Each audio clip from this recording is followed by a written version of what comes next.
こ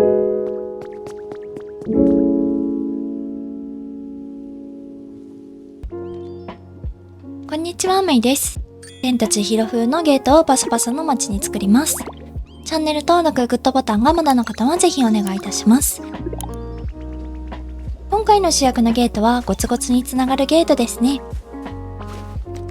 ここから見える範囲をがっつり作っていきます。まずは整地から始めていきます。右の崖を大幅にカット。道から右に3マスはただの地面に。すべてを無にしていきます。階段や柵、畑などもすべて消し去ります。今回再現するのは千と千尋のオープニングシーンなので、そこに登場しないものはすべてなかったことに。モグリュウとの思い出も消えました。山の斜面を作っていきます。大まかな形にするために掘る位置を決めておきます。あとは掘る位置に沿って崖を削るだけ。簡単で豪快なお仕事です。ゲートの先は温泉が湧いているので、湯婆婆のいる世界につながる入り口にしたらいいのでは、そんな安直な考えのもと作っています。いろんな場所に手を出していますが、手を出した後すべてじわじわ作業する予定です。さらにすっきりしましたね。崖から山へ変えていきます。上は芝生、中間は土です。左側全部変えていきます。地面も右側も潤していきます。なるべく乾燥しているところがないように。次は赤い道を変えていきます。最初は土の道をベースにします。ランダムに砂利を入れます。ガタガタ道にして車をガタガタ言わせるためですね。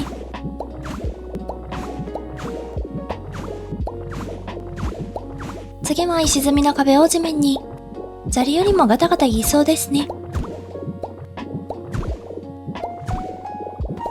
道を削ってさらに悪路へ。削り方は適当です。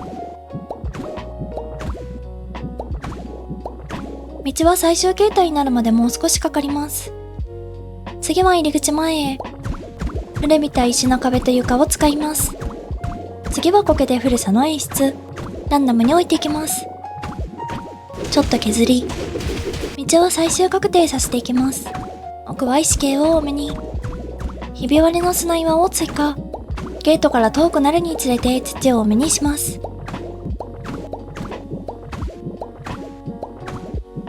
崖岩を混じらせて質感増し増し。欠けた石の床を石畳に追加。ピッピの夢島から取ってきました。現状こんな感じ。ゲート前をザラザラ岩に変えていきます。千尋たちが通っていく足元がコンクリっぽいので採用。ちなみにここはちょっとだけ内部に近い場所になります。紆余曲折ありましたが、道のベースはこんな感じになりました。だんだん石が増えていく感じですね。ゲートを作り変える前にもう少しだけ地面を整えます。こ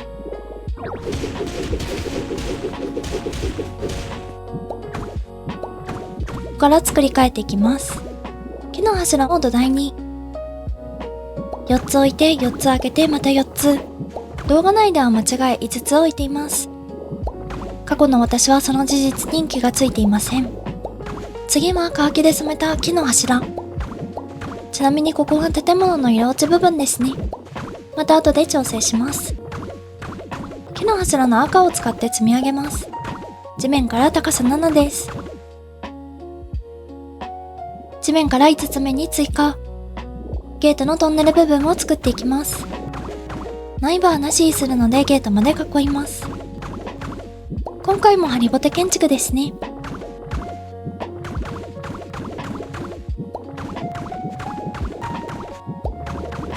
こんな感じ。地面の高さを合わせます。さっきまでの地面は何だったのか、変えた意味はあったのかと思いつつ、見栄えのためなら過去をなかったことにします。段差は階段で解決。謎のへこみを作ります。こんなにへこんではいませんが、雰囲気が伝わればよし。塗料の汚れを少し緩和。側面はお好みであってもなくても。これで下ができたので上を作ります。木の柱をベランダ風に。木の支えを適度な間隔で下へ。トンネルにも木の支えを追加し滑らかに。フレームガラスを高さ3で積み上げます。木の柵を幅目いっぱい。木の柱も1列。裏に回って鉄のタイルをガラスの裏へ。黒ければ何でも。表に戻って斜めの屋根レンガを2段。仮置きして木の仕切りを3段。絵の具の出費が痛いと思いながら置いています。また裏に鉄のタイルを。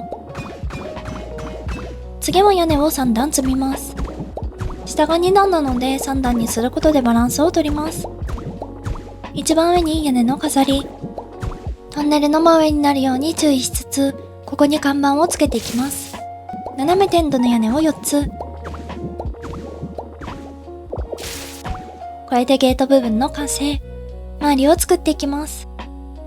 壁を足していますが、後で崖に変えています。建物の横に崖の追加。ここからは行き止まりです。という感じを出すために崖の斜面は強めに。崖岩、土、芝生の順で置きます。建物だった場所を崖へ。崖に作られた感が出てまいりました。生い茂る木を建物の周りに植えます。建物を囲うように隠すように木が生い茂っているので、建物に重なるように植林します。右ができたので次は左。木は EV の島から持ってきました。木はレアポケメタル交換なのでもったいないので量産はしていません。周りに生い茂る木ができました。入り口周辺を仕上げていきます。ちょっとだけ拡張。入り口周りだけは少し広めにしておきます。狭い道を走ってきていきなり開けた場所に出るとなぜか吸い込まれますからね。古い感じを出すために周辺の草を植えます。そして印象的な謎の石像。草は普通の草とシダ、若草を使い情報量を増やします。遠目ですが入り口ができたので山道にします。山道の方はメインを三角の木に。映画の中だと多分広葉樹だと思うのですが、こちらの世界の広葉樹は丸すぎるので、針葉樹の方を使って山感を出します。たまに広葉樹を混ぜます。3割くらい混ぜる感じですね。左側は斜面を先に作っておいたので、たまに削りながらランダムに植えるだけです。右側も再開していきます。あんまり一列に揃えないように注意しています。自然な感じにしたいのでランダム要素強めです。右側は斜面を作っていないので適度に足場を作りながら植えていきます。両側に反り立つ壁があるかのように植林します。こんな感じで側面を覆うように植林してきました。針葉樹はピッピの島で取ってきています。ちょっとだけ変更。反り立つ森にさらに草を生やしていきます。木の足元にふさふさっと草を追加していきます。足元温めていきましょうか。急にゲートのバランスが悪いなぁと思ったので、右側縦1列削っていきます。建物の幅を14マスに決めていたことをようやく思い出したようですね。バランスが良くなりました。山の始まりが剥げているので、もう少し整備します。ここは千と千尋の導入部分、石の祠のある場所を作ります。千尋たちが迷い込む最初の場所ですね。道もデコボコ道に変えておきます。あまりにボコボコなところは綺麗に。他のエリアとの兼ね合いで、道の最初は芝生を多めにします。もう少し削って山っぽくしていきます。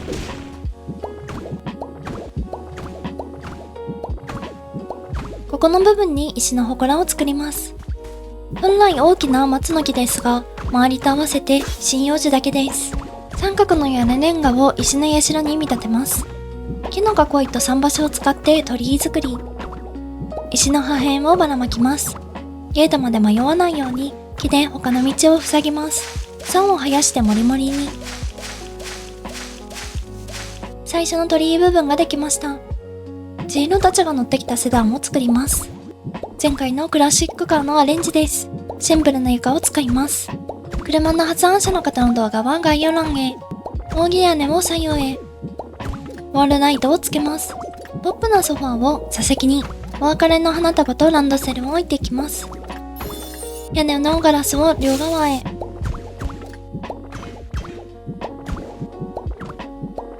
かなり大きめの車ができました。道を曲がれるかちょっと心配です。最後に全体の調整をしていきます。実際はそんなにツタなどはありませんが、古さを出すための汚し作業をしていきます。カサカサになるペイントとか欲しくなりますね。